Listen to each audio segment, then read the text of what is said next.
Hello, everyone. I'm Jean-Claude BeyondMystic, and welcome to this deep woo-woo episode entitled Quantum Healing with SHERRI DIVBAND. You can find her work at intuitivewellnesscenter.com and also here on YouTube at SHERRI DIVBAND. Let's give her a big warm welcome back to the show. SHERRI, how are you?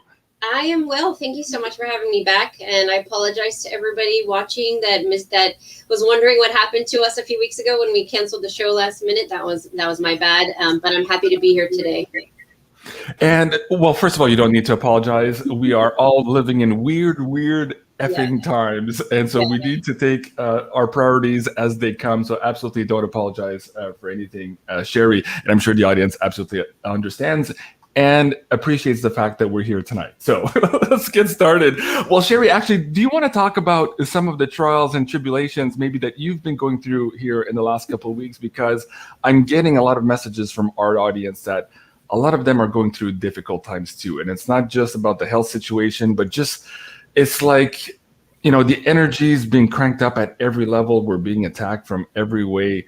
And it's just like, I could just feel it. And the audience are just kind of like on nerve as well. Like, oh my God, like when is this going to let up? So what can you share with the audience here tonight?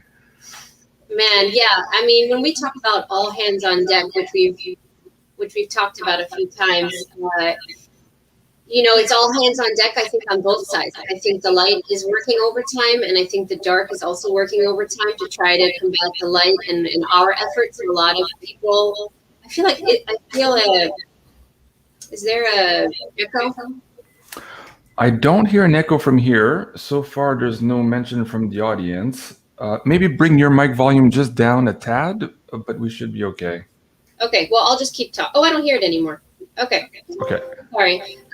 So I feel like a lot of people, light workers, are getting psychically attacked or getting messed with. And, you know, I started experiencing it myself.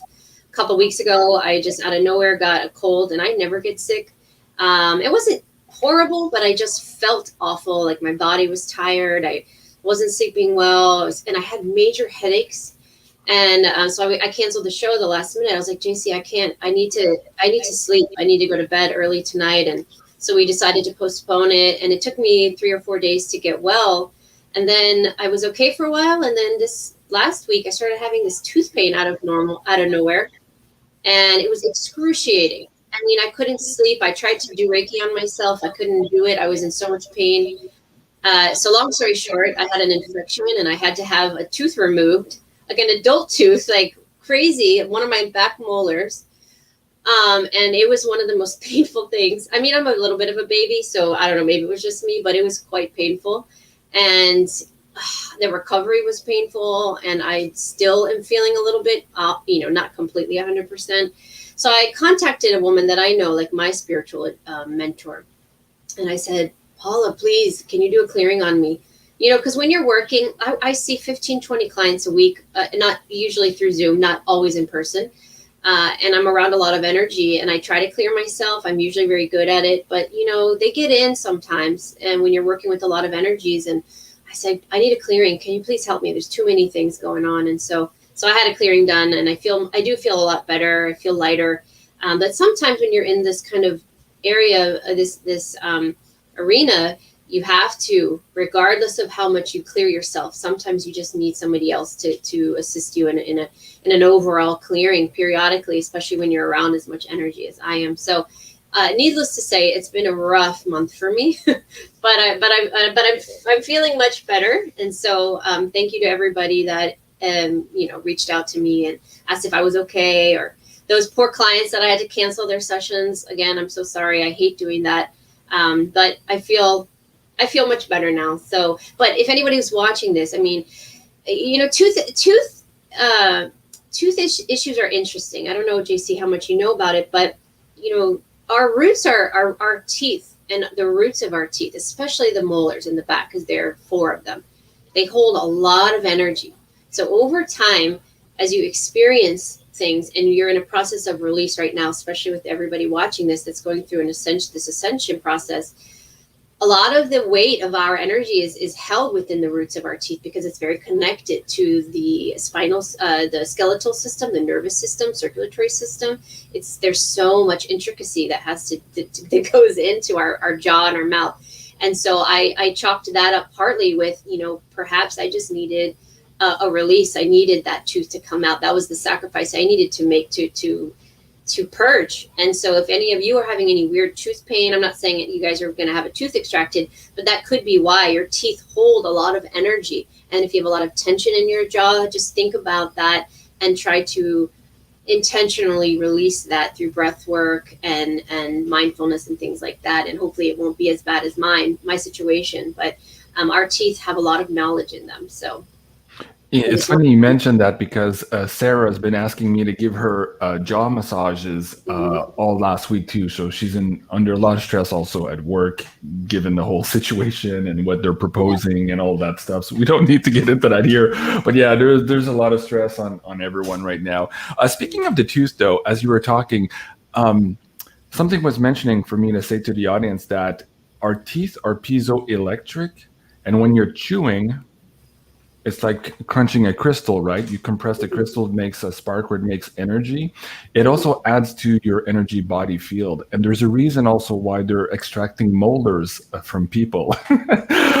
So we could get into circumcision and all that stuff too. But anyways, there's a reason they're doing things like that to us. It has to do with how much energy we can muster as a being, and your teeth are a big part of that. Anyways, dental health is very important. That's all I'll say. Okay, let's go back to the psychic attacks though. I wanted to ask you, do you feel, looking back on it now, that it's just a normal course of business of dealing with a bunch of people, or was it a little bit more targeted with some of the work you're doing, and perhaps trying to slow you down from the work you're doing at this particular junction in this temporal war that we're fighting? What are your thoughts? Yeah, I think it's both. I work with so many people. I do clearings on people. I work with a lot of galactic beings. And so I think that it exposes me. Like I said, I have a very strict regimen about how I protect myself first, who I allow in, and the energy once I do a clearing on somebody, the process of which I go about removing it. And I have a lot of protocols.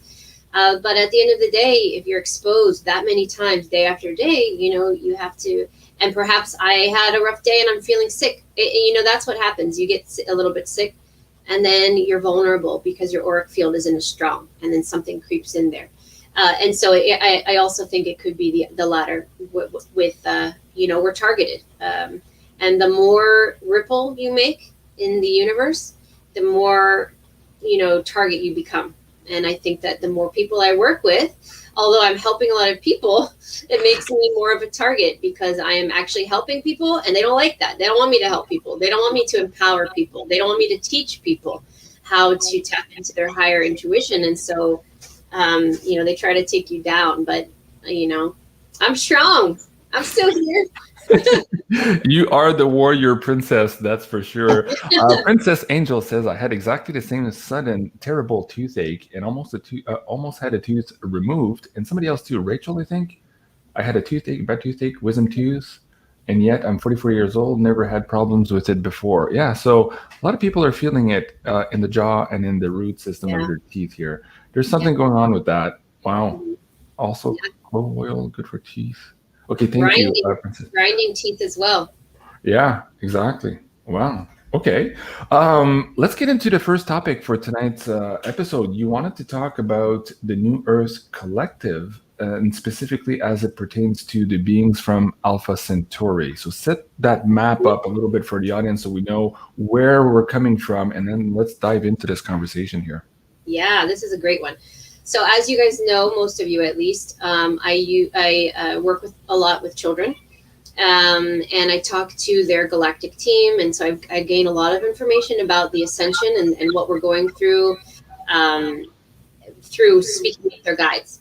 But recently, I had a session with an older gentleman. Well, he wasn't older; he's late 20s, and he. When I connected to his higher self and his galactic team, I was told that he is from Alpha Centauri, and he is part of a New Earth alliance of 21 7th to 9th density elders, and their position 200,000 years ago was... Hold on a sec. You said 21, and then you said 7 to 9 density. What's the 21 part, or did I hear that wrong? What did you mean? 21 of, so it's a group of 21 elders that are 7th to 9th density elders or beings, or however you want to call that. And they formulated this alliance, this collective about so they're roughly 200,000 of our linear years, because outside of this matrix, there's no time. So they have to try to put in an Earth year so we can understand. So they said roughly about 200,000 years ago, they started this collective where they created a training hub in Alpha Centauri for new souls, souls that are going to be new to Earth, that are part of the Ascension. And so around the 1920s, they started coming in, which this lines up perfectly with Dolores Cannon's 3 waves of volunteers, because the first wave started coming in around that time. And they volunteered to come through to participate in the Ascension in some way, to wake people up, to be a light beacon for a plethora of roles that they were to play. And I think at this point, they were saying there's close to 500,000 of them that have come to the planet. And so this particular client that I was working with is one of those 21 elders. And what they were saying is they train the souls that are going to come into Earth, and it takes roughly 75 to 100 years of our linear time to even train them to be able to inhabit a physical body, to recognize what it's like to be in the 3rd dimension. Because a lot of the training has to do with our physical body and our Earth density. That's the hardest part, with all of our array of emotions and on the physicality kind of restrictions that they don't experience outside of here. So they've been training for this mission. So this, after 2012, it provided an opportunity for the higher density beings, the 7th and the 9th, to start to come in, because prior to that, our Earth was not at a frequency that was high enough where these higher density beings would have been able to come in a physical form. It just would not have worked. The parent would have had a miscarriage, or they wouldn't have thrived physically. Their body wouldn't have thrived. So 2012 was a pivotal point for these souls that have been training for a very long time to come to Earth to be a part of the Ascension. And this is where we get the New Earth children that I work with, that I started noticing about early on in my career, really, which started when my first son came in 2023, where I'm sorry, not 2023, when I was 23. When I was 23 years old and my first son came in, I started recognizing the children. I became more aware of them. I talked about that before. And so what was fascinating about this session that I had with this spokesperson, this other elder that was communicating with me, as well as this person's higher self, they were explaining to me that now we have the 9th density children that are coming to the planet, and they are exceptional. And those are the ones that I talk about a lot. Again, people get upset with me. It doesn't mean that they're better than the children that are here now. All children are beautiful. All souls are beautiful, but they are here for the purpose of assisting in the Ascension and anchoring us into a higher frequency, so that we can now open up to this new Earth way of living. And they're all bringing in their unique characteristics or qualities to contribute. And they train them in 4 categories. And I didn't write it down, so I have to try to remember.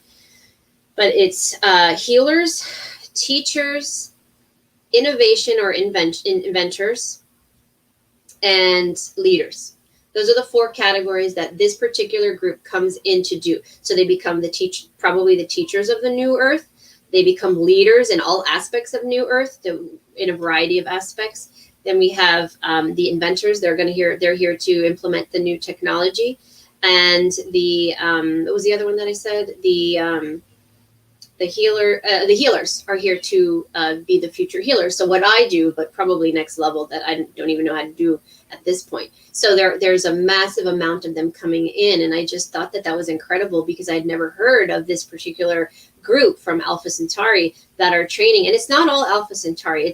It's other beings that could come in from Andromeda, from Pleiades, from Sirius, but the training hub is in Alpha Centauri. So anybody listening to this that knows about this, I would love to hear from you, because this is a new group that I've never heard of. But I thought it was absolutely incredible to see this type of conglomerate helping us with the ascension, because we know we're being helped, and we know we're not being saved, because we're trying to empower everybody to play their role. But it is nice to know that there are those coming in to participate, to guide us, to lead us, to help us, and to teach us. And so I really wanted to talk about that tonight, because it was really exciting to converse with these elders. I didn't speak with all 21. I only spoke with 2 of them, but they're essentially the trainers of the new children. And I mean, I could talk for hours about just that, but that was really the gist of it. And so I really wanted people to know about this beautiful group of light beings that are helping us. And this older gentleman that you were treating, he's part of the 21, is that correct? So he was one of the... Okay. Now, does he physically know that, or he's doing work on another level, but when he's in this particular body incarnation, he's not aware of his mission? Where does he situate himself? Yeah. Okay. So this is cool. So he's having 2 timelines at the same time. So he has a future life where he is already living in the new earth, and he's already teaching the children. I've been told that we're going to work together, but he's already teaching the children in a physical sense. So all the training that he did for the souls back there, now he's actually doing it in the new earth. So in our future timeline, he's already there teaching. And then his current self, there's so many synchronicities in his life, how he's always been fascinated with children. He's actually writing a novel that he's halfway done on new earth children, and a guide to for how they can adapt to this world. So there were so many synchronicities where, there's a conscious part of him that already knew because of his interests and things that he was saying he wants to do. But then his higher self is trying to channel more of that wisdom into him, so that I see his books coming into feature films, and the new earth feature films, the ones that are helpful for us, the ones that are going to teach us something. I see a series of those. I told him I see him working in the new school systems. So he has a huge job to do. And I think right now he's starting to wake up to it, which is, I think, why he was led to me, so I could help fill in the blanks. And that happens a lot. A lot of people have an idea what they want to do, or what they're interested, or how they want to contribute. And they reach out to me, and I help, I help them facilitate a conversation with their guides to help them figure out, okay, this is what you're meant to do. And a lot of times it aligns with what they're already thinking. They just needed that push, or they needed that validation that what they were thinking, they were on the right page. So to some extent he did know, but a lot of it was in the higher consciousness. Right. Well, that's fascinating. Now, the other 2 you were speaking to, were they male or female? And do you have a feeling as to what their body looks like, or were they only in energetic form during this conversation? They were in light bodies, so I don't know what their bodies look like. And the 2 that I spoke with were male, and that's a good question. I don't know. I'm sure there were females on this panel, but they were both male, masculine energy. The ones that I communicated with. Okay. And what was the overall feeling while you were communicating with them? Did you feel nervous, apprehensive, loved, relaxed? Like what was going through your energy body yourself? No, if anything, I was excited. I was giddy. Like I was talking, some people care about celebrities. I've never been that person, but it was almost like you're meeting your favorite celebrity for the first time. And I didn't even know who they were. I was giddy. I was excited. I was like, wow, this is so incredible. Thank you for sharing. I'm honored that you are speaking through me. And I think they also chose me because they know the work that I'm doing aligns with their vision and their mission. And so they wanted me to know that a lot of what I'm doing aligns with what they have been creating for hundreds of thousands of years. And so it was really incredible. I was honored and excited and giddy all at the same time to learn a lot of this information, which is why I wanted to share it today, because I was like, I need to tell somebody about this. That's so cool. Yeah, no, I appreciate you sharing that. And as we were just talking now too, I heard her voice.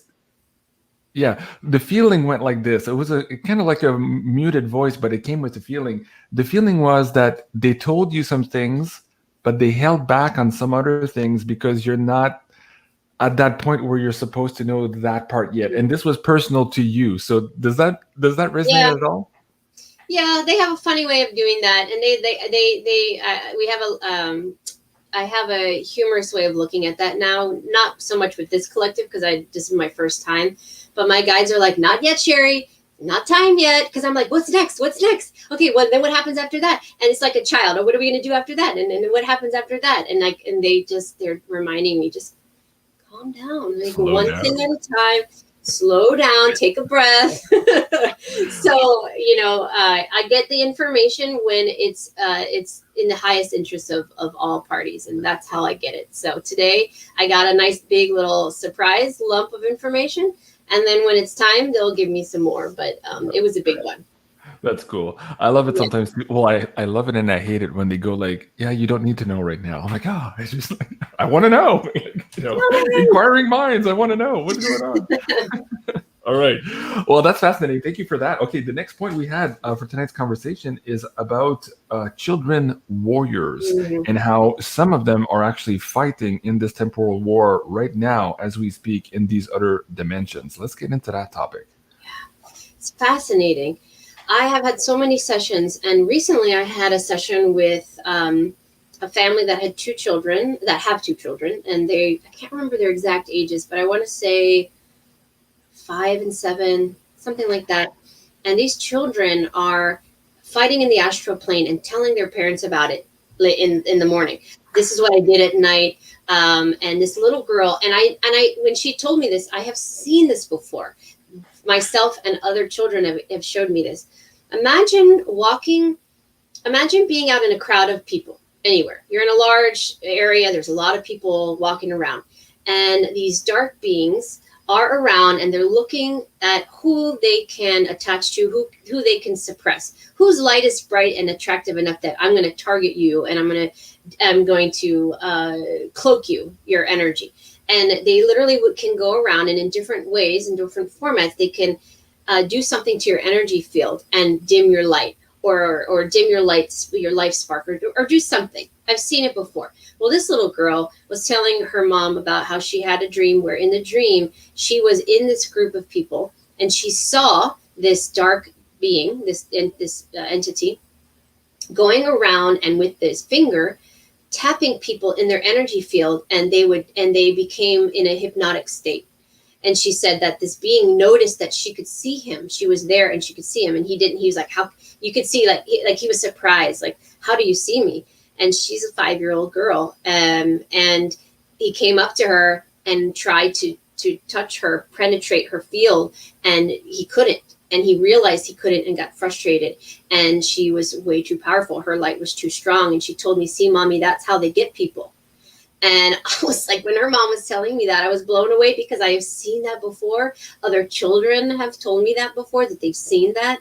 And so the little, and then her brother at night, he is out on the battlefield in the astral plane fighting like a child warrior. And he told me that there are warriors, children warriors.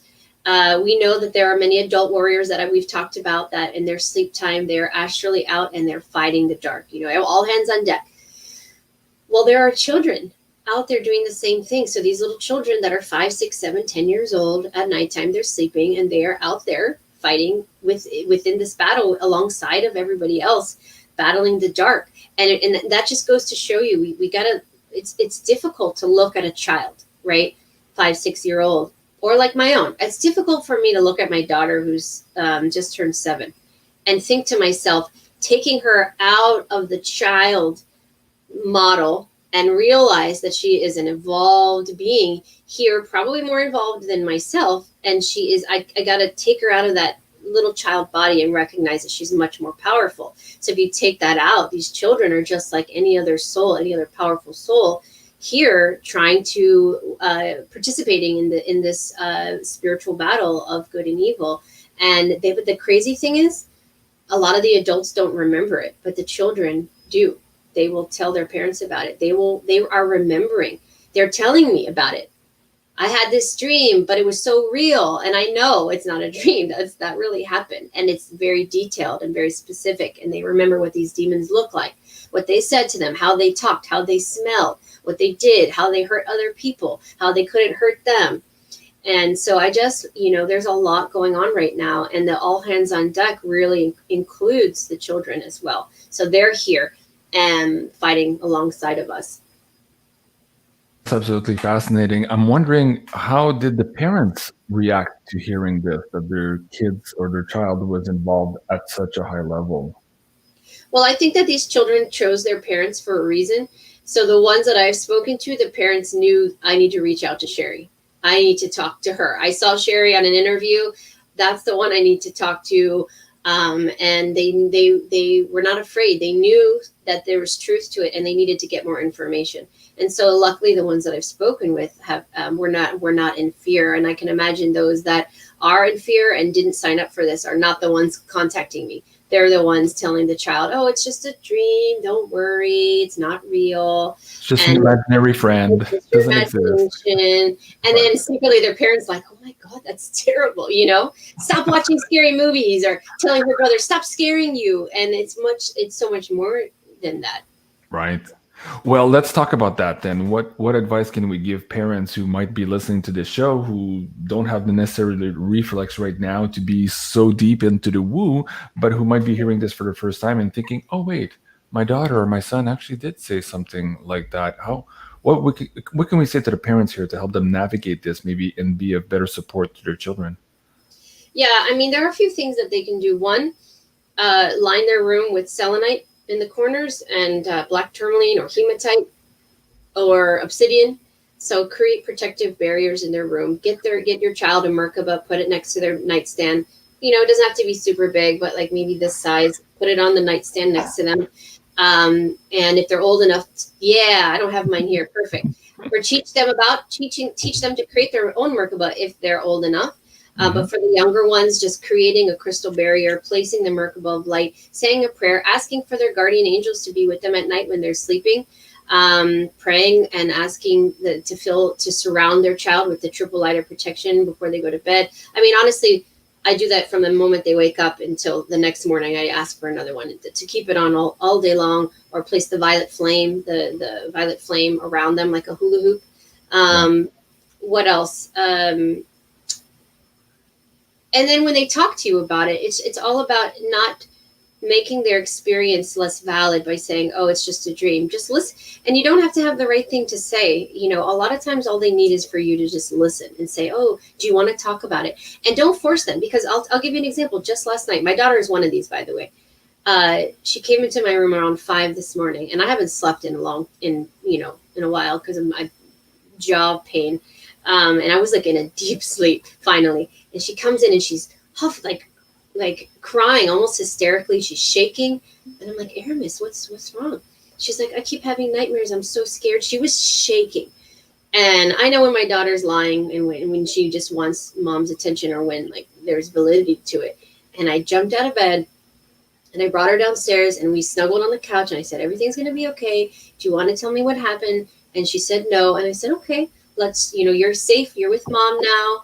And I think I made a joke like, "I dare any of those bad beings to come near your mom, I'll kick them away," or I don't know, something silly like that. And then she just fell asleep next to me and she was fine. But it's all about your reaction. It will determine what happens next in your life, in their life in general, with anything really, because then they feel comfortable coming to you. And so it was just about not demanding that she explain it. But if she had, we would have talked about it if she wanted to. But just not making them feel like their experience isn't important or isn't real or isn't valid. So those are the best things that I can recommend. If anybody, that's very good. So there's the protection aspect, which is very important, and the communication part is just as important as well. Okay, and that what you're saying there too is like that creates a trust relationships moving forward too, as these things as they progress through lives and perhaps field difficult and more difficult battles, they might reach out to their parents to have more support. So if that connection is there, hopefully that works out even better for the children here. Okay, the next topic on the list is our favorite, sugar. Bad for you. Let's get into sugar and what's going on right now and what you're downloading as to perhaps some of the pitfalls here surrounding sugar that we don't know about. Yeah. Well, I don't know that I'm going to tell you anything that we don't already know, but I think how this started is a few months ago. I started getting information in my children's sessions where the parent was being urged, please reduce the sugar. It's really concerning their energy. And it was like, you know, nothing horrible or nothing too extreme, but I was getting it all after one after another, one after another. And then recently, about a month, 3 weeks ago, maybe, I don't know, time is so hard to remember right now. I was having a session with somebody and I got this urgent message from their guide. I mean, it was a 2-page download of, this is urgent. This can't be taken lightly. And they said that the number one weapon of the dark side to attack our children is not electromagnetic frequencies. It's not the television programs.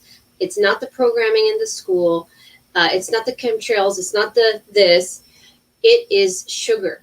And we have to wake up and recognize that it is infiltrated in all aspects of their life, from what they see in you know, television programs, on commercials, on cereal boxes. They use the cartoons to promote it. This is huge. And they said, well, you need to understand that what this does to children is it lowers their vibration, it disrupts the energy flow, it causes blockages, it reduces the brain synapses in the brain, which can lead to reduction of intelligence.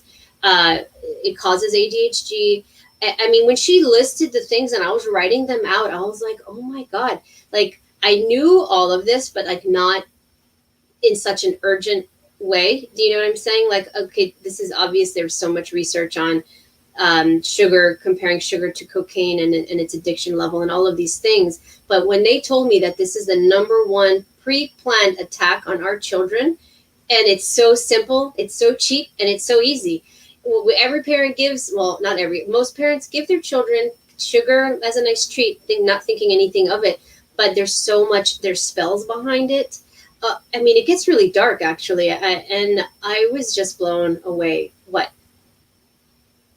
You're going to say something? No, I was just listening to that. Yeah, let's talk about the spell. So the magic that is behind the substance as well. So yes, it has,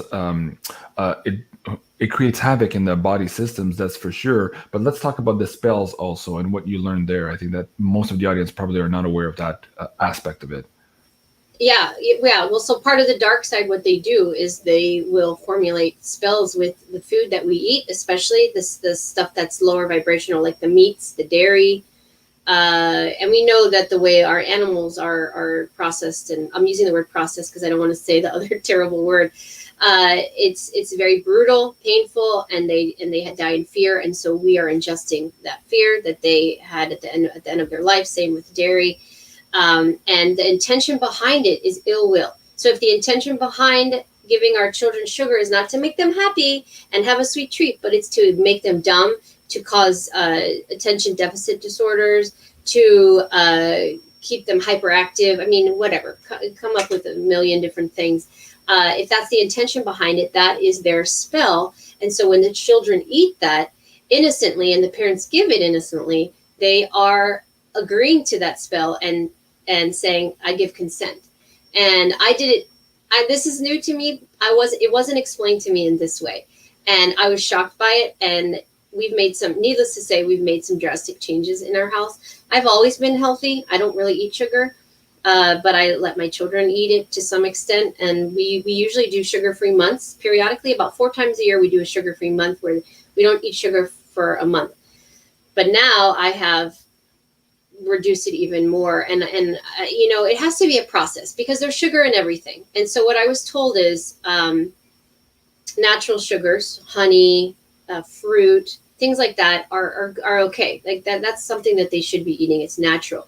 But when you're eating the corn syrups and the food coloring and the additives and all of the other stuff, and you know, sugar cane is not even real. It's not a product of the earth. It was created and put here to make it seem like it's healthy because it grew from the earth, but it didn't actually grow here.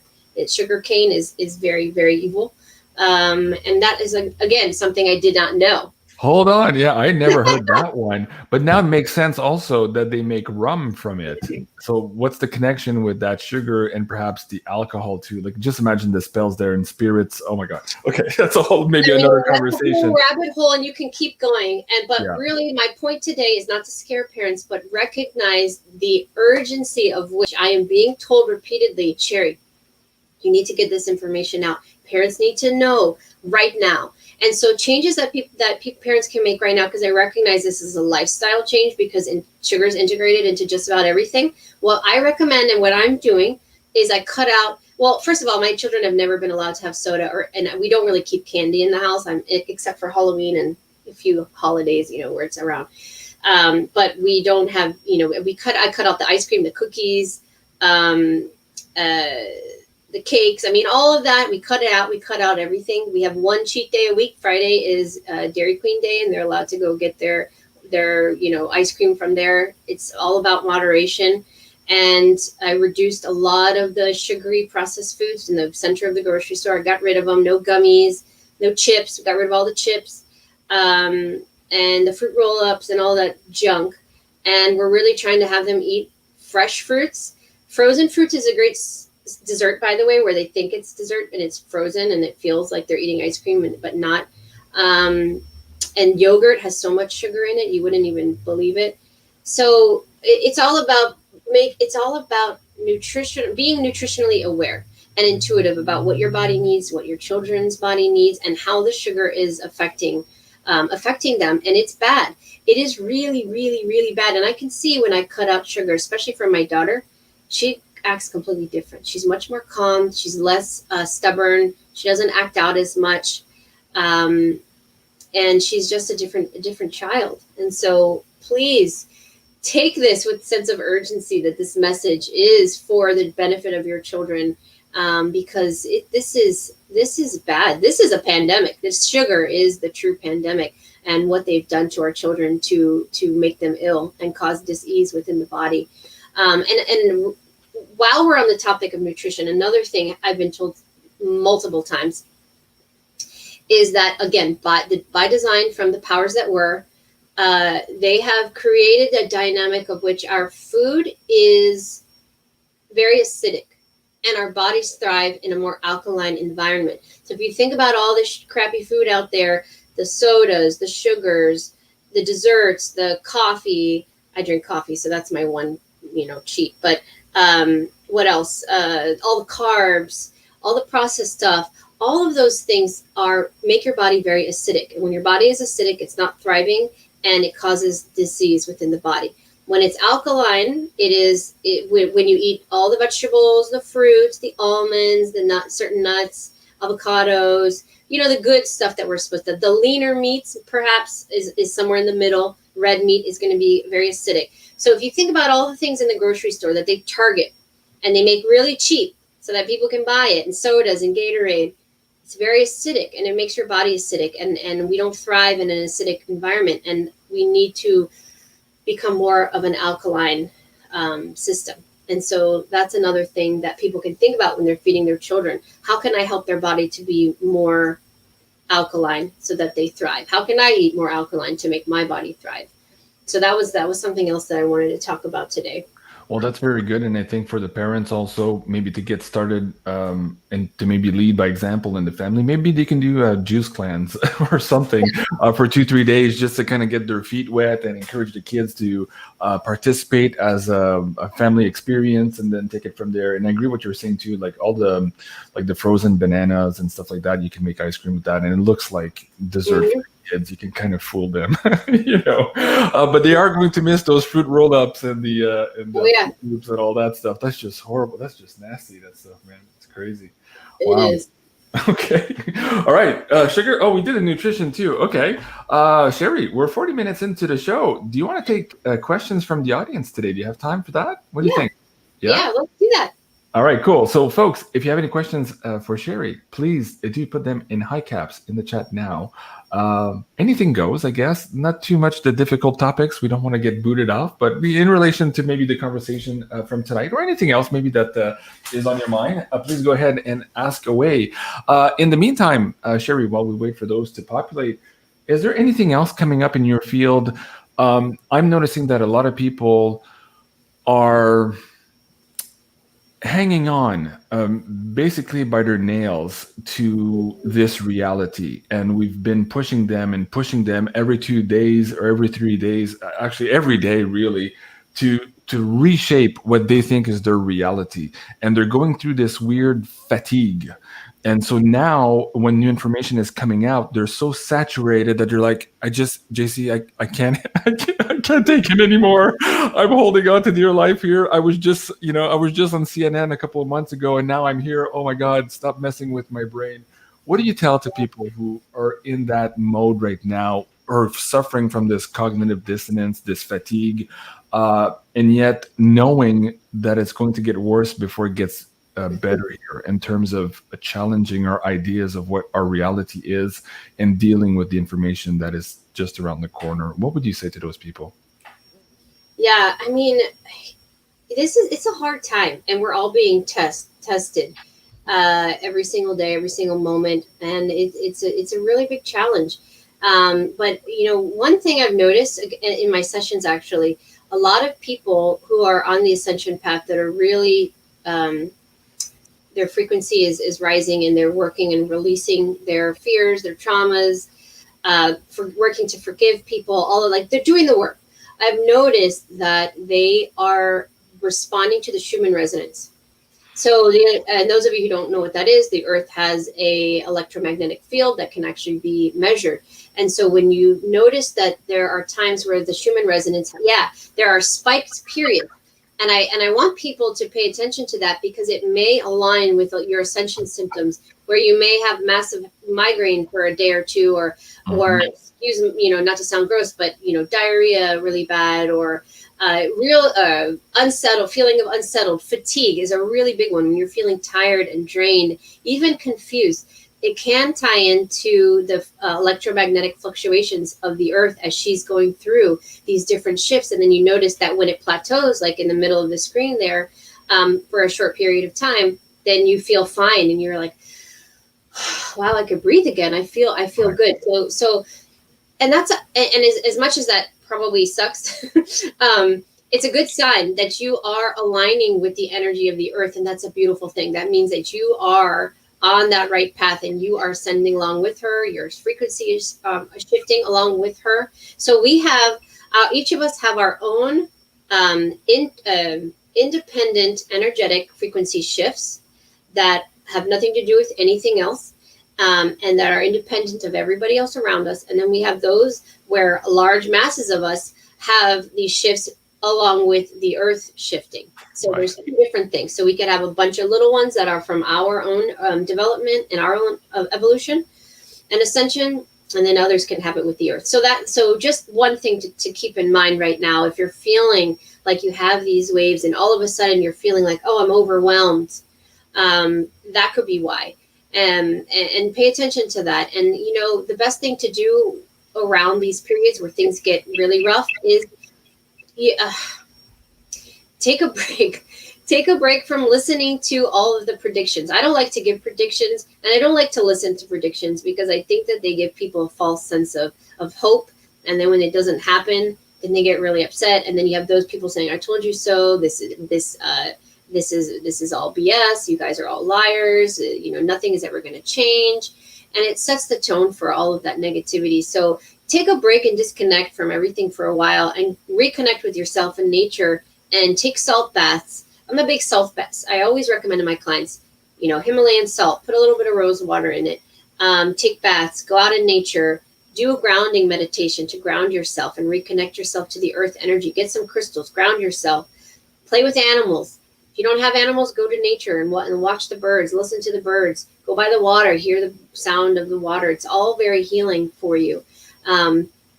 And try to keep yourself around the people that are going to lift you up, instead of those people that are going to drain you and pull you out of that vibration that you're trying to be in. And recognize that there's a lot of saboteurs out there. There's a lot of people watching my channel and your channel, and everybody's channel, and saying, oh, this is BS. Sherri said this one day, but then another day she said, it's like they're nitpicking and they're trying to find anything. There are people nitpicking at my channel? Of course, I'm being facetious. Janine and I had the worst crowd the other night. I'm like, where do these people come from? All and they're coming into the chats. Angry. They're coming into the chats and they're angry and they're saying mean things. And, I did an interview with Julie and Carly the other day, and I was talking about how I saw a video And there was a certain person that was saying that 90% of the truthers out there are on the dark side, and they're false.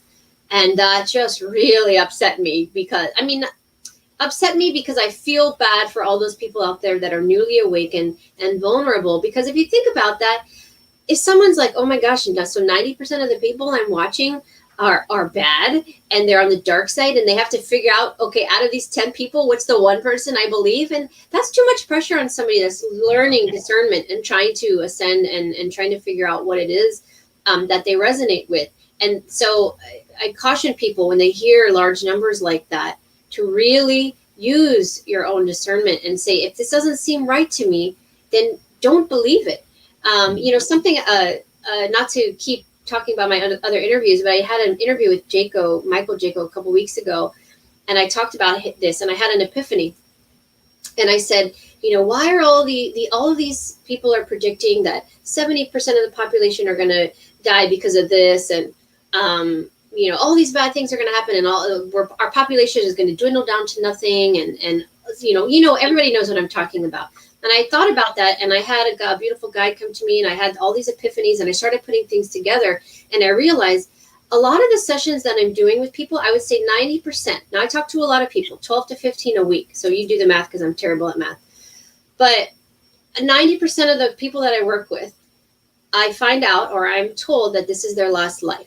They came for the ascension, and they're going back home, and they're exiting, and they're leaving. They did what they did to contribute, and they are not coming back. So if you think about the large number of people, if you look at just my percentage, in the future, that would make sense to me. If those people aren't coming back, then we would have a significant reduction in population. And it's not because of a jab, and it's not because of any facetious plan. It's because it's the choice that it's actually a good thing that where a lot of us are going to leave and are going to be reunited with our family and our loved ones outside of this planet. And those that choose to remain are going to remain in this new earth, and that's their choice to be here. But it makes sense to me, if you look at it that way, why so many people would be leaving the planet. And it's not as dark as they make it seem. And nobody needs to worry about what's going to happen to my family, because it's all divine plan. It's all a part of this divine plan. And perhaps you are one of those that chose to leave the planet after this life. And you could live to be 95 years old. It doesn't mean that you're going to pass away within these few year periods of this ascension. It just means over time the population will lessen, because more people are not coming back into the planet, and those that are going to stay here are the ones that are committed to being here long term. So just something for people to think about it that way, as opposed to thinking it in such a doom and gloom kind of way, because I don't like people who put that out there into the universe, because then it causes more negativity and fear. And we need, and not that I'm full of hopium, but I try to shift the perspective to people in a positive way, because there's always going to be perception is the biggest thing with humans, right? We all have the ability and free will to perceive things differently. So if we have a dark team taking and manipulating us to shift our perspective to a dark side, then we have the light side trying to coerce us in a good way to shift our perspective into the light. Then there's constantly this battle between dark and light. And so if we make a choice to shift our perspective in a higher frequency, then perhaps we will look at things differently. Sorry, I was on mute there. We were getting a little bit of an echo. I totally agree with what you're saying. And I believe we had this conversation with Soretta maybe a couple of weeks ago too. We were struggling with these numbers, and we're like, well, wait a second here. Don't forget that you chose to come here, right? And you have a specific mission to accomplish in this life, and your mission is not your neighbor's mission, and their mission is not yours either, right? So you have to, like you said, it's perspective, and take into consideration everybody's life path and their missions. And I like the way you're framing it in terms of maybe ending the incarnation wheel on this particular planet after being here and doing the work that they were supposed to do, then finally choosing the method of their exit. And it just happens to be that there's one now that's prevalent in our realm. So anyways, this is a tough conversation, because it's one thing to be able to say that, but then let's say that were my parents tomorrow, it'll be a little bit it'll be a little bit harder to detach myself from their soul mission because they're my parents and I don't want to see them go, right? So I understand from the artist's perspective too. Yes, okay, so we have to mull on that, and basically that's what Sorette and I were saying. Let's chew on that for a little bit because it's coming up into our field and we're going to have to deal with this in one way or another. So starting to think about it now, not in the catastrophe sense that maybe some other YouTubers are talking about, but in the sense of understanding the bigger picture of things and everybody's soul contracts in all of this. I think it'll make for better humans. And should I say smoother transitions, not easy, but maybe smoother than they would otherwise be. Okay, man, I'm sorry, folks. I ate up a lot of your questions time with that one. That was my fault. But Sherry, those were absolutely amazing answers. Okay, so let's try to wrap it up. Fire quite a few here from the chat. So Shanti is asking, what crystals can I give my niece to help them? I wish we could know what she's trying to help them with, because you would probably choose different crystals, but what can you say generically speaking here? Yeah, I have like my 4 main ones that I recommend to everybody, and I think it's a good starter kit. And I'll tell you why. So anything dark is number 1. So black tourmaline, obsidian, hematite, something like that. And that is going, shungite. Those are going to help with your energy field to get rid of negative energy, repel negative energy, or it absorbs the negative energy around you. So those are number 1, and those are paramount, especially if you're worried about your children being around negative energy, things like that. Rose quartz is also great, especially to put next to the nightstand along with that Merkaba in their bedroom, because it promotes an energy of calm and peace. And I, at one point, had them in all of my children's rooms. As they gotten older, I kind of shifted them around.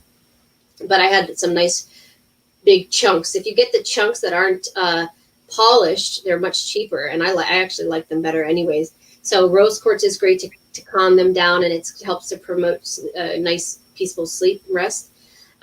Clear quartz or selenite are wonderful at clearing their energy field, helping them to be more intuitive, have more clarity, more focus. I really like the clear quartz or the selenite, and selenite is great to put in the corners of the room for protection, along with the black tourmaline.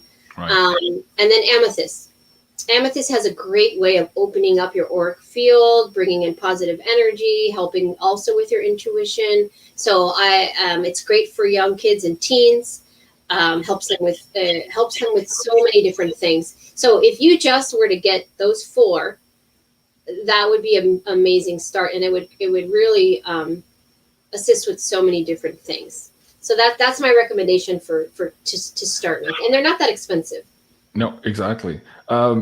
Wait, you had 5 there, I think. So you had anything? Well, 4. Okay. Selenite? So you could choose selenite or clear quartz. Okay, got you. Or you could get both and get 5. Right. Of course, your kid do math, like 1, 2, 3.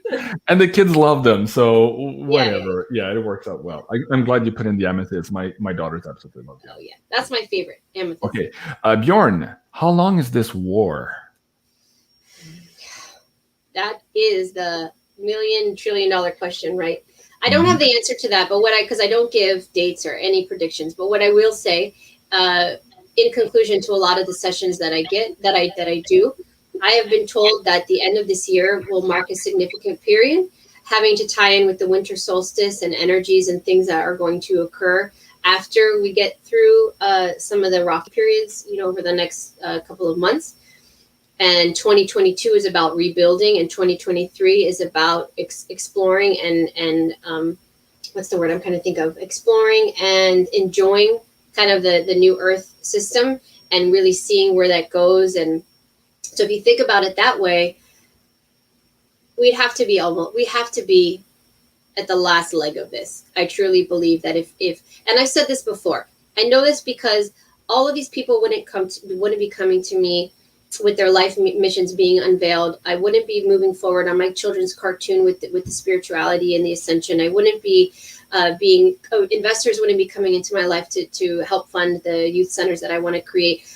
There's so many things that wouldn't be happening right now if the timing wasn't right. So all of the things that are happening physically in my life and in other people's lives that are moving forward shows me that we have to be at that end game here in order to move forward with these other missions, right? So I don't think it's far. I'm not going to give a date, but I feel like we're very close.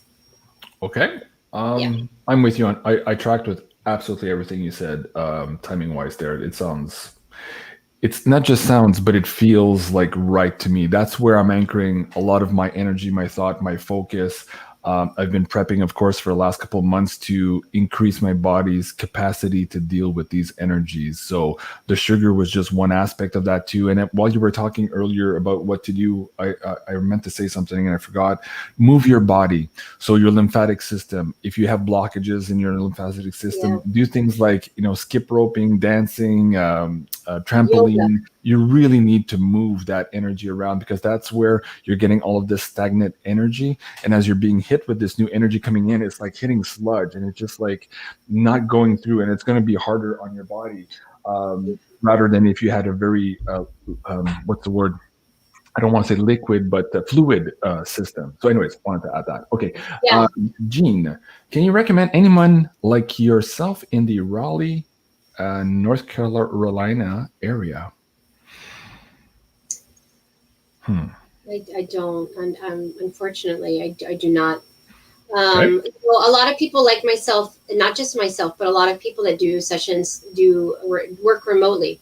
So I'm sure that there are a plethora that work remotely, but I don't personally know anybody in that area. Okay. Rebecca is asking, when do the kids say we can be raptured up? Us old souls. I'm so ready. So have the kids you're working with mentioned timing about the concept here of rapture? Not necessarily rapture, but we understand the meaning from Rebecca here. I mean, yes, because the divine children, what I learned through the divine group of children, which are the ones coming in from 2019 to 2023. What I've been told is the reason why the 2023 mark is so significant. And I finally put that together after they explained it so many times, I wasn't getting it. And I was like, oh, I see what you're saying. Why is 2023 so significant? Because there's some sort of portal that will close at the end of 2023, which will indicate that, well, not indicate, that's not the right word. These children won't be coming in anymore. They won't be needed.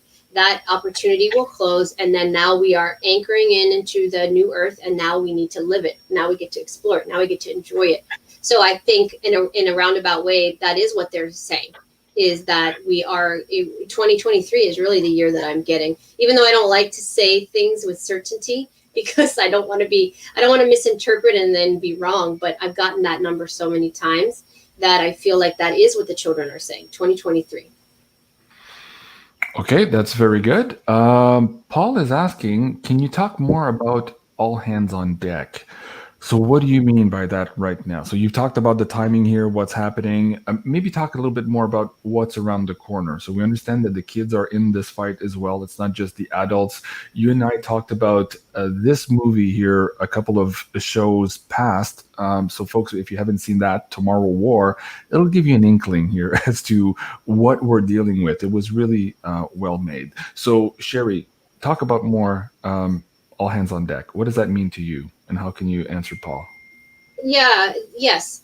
So all hands on deck is what I've heard repeatedly in my sessions so many times is that when I speak to the guides or the galactic team of the person I'm working with, I'm being told that this is such a pivotal marking period in the history of humanity. And it is so important. And we're being guided by so many different beings off world and in world, in the astral plane and in the physical realm. And what they keep saying is, all hands are on deck. So everybody that was born in the Ascension timeline is participating in some way.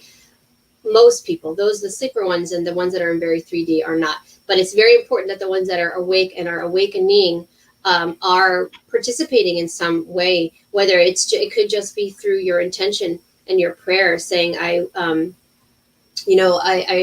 call in what's in the highest good for humanity, visualize what's in the best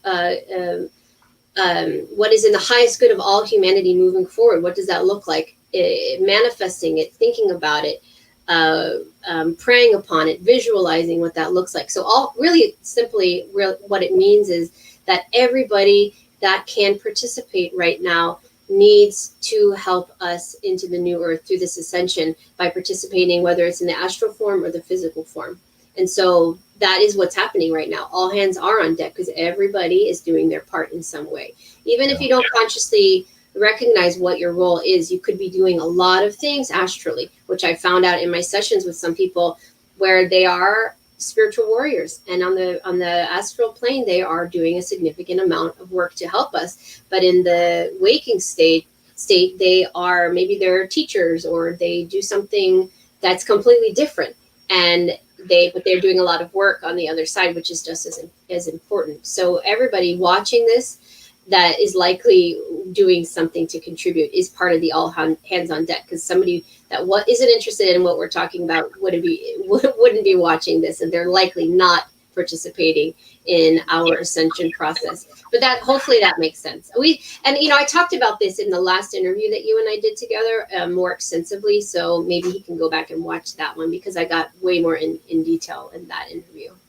Okay, yes, very good. And Jenny is saying, oh, it's funny, I was just talking about or thinking about my lymph nodes that they've been working on. It's funny you just mentioned that. Yeah, so, when we do these shows, we're all telepathic, right? So this message, there's a reason Sherry and I are doing these shows, and we're being guided to have these conversations. And so thank you so much, everyone, for joining us on these live shows and participating like that. It brings the conversation forward, and it brings forward information that perhaps we would have otherwise missed. So when you guys are participating with us, not just in the chat, but telepathically also, it adds to the conversation, whether it is spoken or not. Imagine that.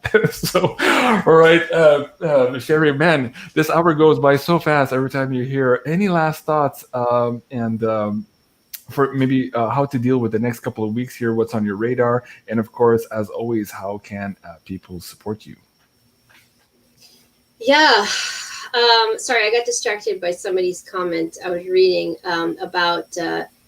we need to talk about this the next time, because this is a conversation. But Joe asked about whether or not people that die of the sea are signed up for that. And the simple answer to that is yes, but I need more of an opportunity to explain my answer. And so maybe we could talk about that next time. So for right now, for the next few weeks, keep your vibrations high. Don't buy into dates. Just relax, connect with nature, connect with yourself, work on healing yourself, read books that you learn from, that are inspiring, listen to people that inspire you and empower you, and laughter, have fun, laugh with your family, take a break from all of this, and just maybe go out and have some fun and laugh with your kids or your friends or your neighbors. Have a good time. Try to lighten up your load just a little bit, so that we can get through the next few weeks a little bit more easily, I would say. And then you and I, when we come together again, we'll see where things are, and we can continue the conversation to see where we are at that point. Well, the one more thing too that we can talk about, and it's been screaming at me all night, is the change in biological functions as it pertains to sexual energy. In the last week or two, I've been getting tons of emails from people saying something just shifted in them. So the way they're experiencing, without getting into too much details here, has suddenly shifted. And so they're all asking, what's going on? Am I going through a specific change myself? Am I being changed by something else right now? Because we're hearing that a lot of technologies are being brought to bear on people right now, so it could be having side effects on people as well. So they're not sure if it's positive or negative. They're just noticing that there's weird changes happening that they had never seen before. And so perhaps you and I can tune in on that as well for the next show. So Sherry, before we go, how can we support you? What's going on now, and what's coming up next with your animated series? We are working on video 5, so it's in production. We just released the 4th one a few weeks ago, I think it's been, and it's by far my favorite one. So if you haven't seen it yet, please check it out. These three of the characters are based on my own children's their names, not really the personalities per se. So it's really cute to see them in action, and this one has a great message. It's my favorite one so far. So check this one out. And I feel like there's a lot of information to guide children on how to ground themselves, how to connect to the earth. And I'm getting a lot of emails from adults saying, I'm enjoying these just as much as the kids. I'm learning so much. So please, you can support me by just watching them, liking it, sharing it with your family and friends. if you feel inclined to donate to help fund this, that I would love that as well. If you have a few extra dollars, but if not, just enjoying them makes me happy to see everybody's comments and how much they're enjoying them. I do. I have a lot of new classes coming up in the children's classes. So please check out the section on classes and the schedule. Janine right now actually is teaching a live adults tarot class, literally as we speak. Just started a series, and we have the children's ones and children's tarot class next month. The month after, we have an astrology class that she is hosting.